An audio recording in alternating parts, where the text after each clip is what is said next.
Matika, isang boses ang inyong opinyon dito sa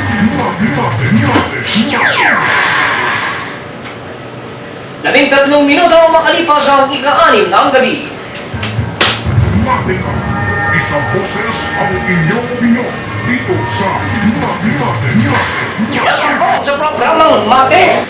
Ngayong araw ng Miyerkules, ika-14 sa buwan ng Oktubre taong 2009. Matika, isang boses ang inyong opinyon dito sa At syempre, ako pa rin po ang inyong lingkod, Sal Dilena, na nag-ibita po sa inyo na sana'y samahan nyo kami na aking panauhin ngayong gabi sa loob lamang po ng isang oras, alas 6 hanggang alas 7. Dito lamang po sa himpilang DZRJ 810 kHz sa inyong mga karapihitan. Ito po ang Radyo Bandido. Matika, isang boses ang inyong opinyon dito sa At syempre sa lahat po na ninaabot ang ating broadcast, magandang gabi po sa inyong lahat. Araw na naman po ng Miyerkules, ito po ang ating segment na pinamagatan nating Exit Superhighway from Poverty. Matika, isang boses ang inyong opinyon dito sa At syempre, sasabit po ng Exit Highway from Poverty, Exit Superhighway from Poverty, kapiling po natin dito palagian ang spokesperson po ng American for a Better Philippines, walang iba kung hindi si Engineer Arthur Bioy. Engineer, magandang gabi ulit sa'yo. Good evening, Salvi. Good evening, Mr. Bong, and good evening, Roland. Magandang And of course, gabi po. good evening, everybody. Okay, at syempre, meron tayong special guest. Wala na kundi si Mr. Bong Danyes. Sir Bong, magandang gabi sa'yo. Magandang gabi, parang Saldi. Yan po, si Sir Bong po ay taga rito mismo sa DZRJ, ayan, Raja Broadcasting Corporation. Ayan, no? Sa ating segment na Exit Superhighway from Poverty, dahil ito po ay tila ganito po ang nais pahiwatig po ng ating mga kapatid na Filipino-Americans na bagamat nandun na po sila sa Estados Unidos, nabubuhay ng matahimik, matiwasay at maliwasa. Pero siyempre, gaya nga po ng sinasabi ng awitin, magpakailanman ay hindi nila iiwanan ang bansang Pilipinas. Kaya narito ngayon ang ating spokesperson, si Engineer Arthur Bioy. At siyempre, ang ating pong pag-uusapan ngayon ay ito pong may kinalaman po, ano po, dito sa advertisement, ano? Na kung saan ay palagi na po natin nakikita ngayon, ito pong advertisement ng Pagcor City na matatagpuan po dyan sa gawin ng coastal, ano po? Coastal sa may MOA, no? Yan, no? Okay, at syempre, itatanong natin dito kay Engineer, no? Kung ano ba, ano, ang relasyon ng ganitong klase, no? Sugal ba yan, gambling ba yan, no? Libangan, ano? Sa kahirapan, no? How it relates to poverty. Engineer. Yeah, nung nagbukas ang mga casino sa Amerika, kasi yung mga casino parang dinedicate ng US government para sa kabutihan ng mga Indian. No? Yung mga American Indian, parang sila kasi ang parang aborigine ng Amerika. No? Tapos na-display sila ng mga European na nag-settle doon. Eh ngayon, na-realize nila na kailangan magbayad sila. Parang in a way, dahil mahirap ang buhay nila, kailangan parang tulungan sila. Ayun. So yung casino, parang ang ano nila, BPI 1/3 sa education. Tapos yung iba dun sa mga casino. Yung isang casino dun sa Santa Ines, malapit dun sa ni Michael Jackson, yung Neverland ni Michael Jackson. Ang average na nakukuha ng bawat Indian is around $20,000 a month. Oh, each family Oh, individual? hindi, each individual. Wow. Di sana maganda ang kabuhayan nila, sabi nila. Nagkaroon nga ng journalistic investigation after several years.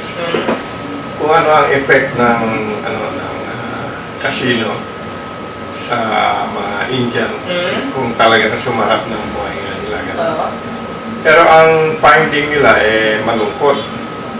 Kasi ang nangyari pala, mas magulo ang buhay nila. Although tumatanggap sila ng 20,000, mas marami yung mga divorce, yung nag-away-away, ganun. Tapos addiction sa iba-ibang klase.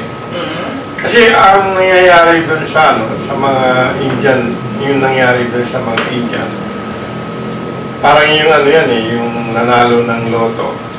No? Di mo, meron kang $20,000 a month.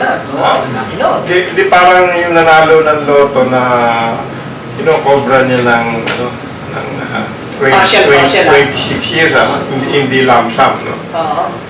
Eh, marami dyan, hindi nila na-realize yung capability, yung parang dulo ng pera nila. Parang, wow, 20,000, ang dami kong pera, parang gano'n. Hindi nila na-realize na 20,000, eh, may hanggan din yun. Hindi naman gastos ka ng gastos, tapos sumobra ka na sa 20,000. So, marami sa kanila, bumaon pa sa utang. Yung iba, milyon na utang, gano'n.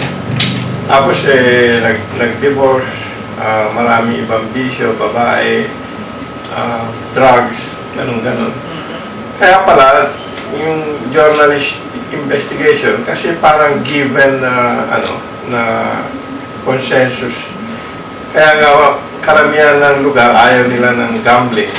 Ang dahilan pala nun, talagang nakakasira ng mga buhay ang sugalan. So, hindi lang sa Indian, kundi kahit saan. Kaya nga sa Asia, sa ibang countries, karamihan ng countries, bawal ang sugalan. No? Kahit sana sa Amerika, bawal din. Kaya lang yung Las Vegas, parang wasteland ang tawag nila doon dahil sa kalagitnaan ng desert na na walang halos sana dumadaan doon. Kaya lang yung meron dam doon sa tabi, may mga tao doon. Inumpisahan to ng mobster, di ba? Si Bugsy Siegel. Siya ang parang founder ng Las Vegas. Panood niyo yung movie na yun, yung Bugsy, si Warren Beatty, no? Andun yung istorya ng founder ng Las Vegas.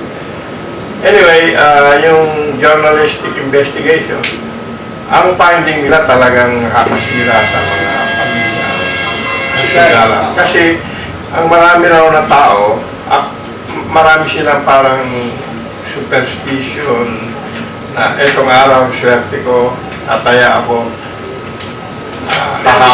hahakot ako ng maraming pera, parang gano'n. Marami mga pumapasok sa isip ng mga tao.